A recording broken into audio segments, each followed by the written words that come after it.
আসসালামুআলাইকুম, স্বাগতম আপনাকে টেকমাস্টার zone YouTube চ্যানেলে। আজকে আমি আপনাদেরকে দেখাবো কিভাবে আপনারা আপনাদের মোবাইল দিয়ে প্রোফাইল পিকচার বা কভার ফটোতে ক্যাপশন যোগ করবেন। সো গাইস, তাই ভিডিওটি স্কিপ না করে পুরোপুরি দেখতে থাকুন। সো গাইস, আমাদের প্রথমে যা করতে হবে, আমরা ফেসবুক অ্যাপস ইউজ করতে পারবো অথবা আমরা ফেসবুক লাইট অ্যাপসও ইউজ করতে পারবো। সো গাইস, আপনি যেটি ভালো লাগে আপনি সেই অ্যাপসটি ইউজ করবেন। সো গাইস, তাই আপনারা ভিডিওটি স্কিপ না করে পুরোপুরি দেখতে থাকুন। অবশ্যই চ্যানেলটি সাবস্ক্রাইব করে পাশে থাকবেন এবং আমাদের পরিবারের একজন হবেন। সো গাইস, প্রথমে আমাদের যা করতে হবে, আমরা আমাদের ফেসবুক অ্যাপসে চলে যাব। চলে যাওয়ার পরে গাইস আমাদের যা করতে হবে, আমরা আমাদের প্রোফাইলে চলে যাব। চলে যাওয়ার পরে আমরা এখানে দেখতে পাচ্ছি আমি এখানে একটি কভার ফটো আপলোড দিয়েছি।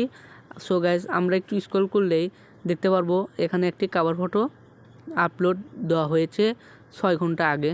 সো গাইস, আপনারা দেখুন আমি এখানে ক্যাপশন লাগাইছি। আর আপনাদের যদি এরকম কভার ফটো পছন্দ হয় তাহলে অবশ্যই আমাকে কমেন্ট বক্সে জানাবেন। আমি তাহলে আপনাদের জন্য এরকম কভার ফটো বানানোর চেষ্টা করব এবং কিভাবে বানাবেন সেটি আমি এরপর ভিডিওতে দেখিয়ে দিব। সো গাইস, তাই ভিডিওটি স্কিপ না করে পুরোপুরি দেখতে থাকুন। এখন আমরা আপনাদেরকে দেখাবো কিভাবে আপনারা আপনাদের কভার ফটোতে ক্যাপশন যোগ করবেন।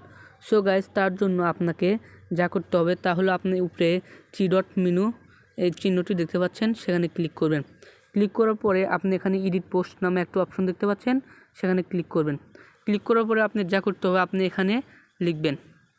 সো গাইস, এখান থেকে দেখুন আমি স্টিকারটি কেটে দিচ্ছি, তখনই সেভ হচ্ছে। সো গাইস, স্টিকার কেটে দেওয়ার পরে সেভ হয়ে গেল। সো গাইস, তারপরে আপনি সেভ বাটনে ক্লিক করবেন। সো গাইস, আপনি তারপরে কিছুক্ষণ ওয়েট করুন।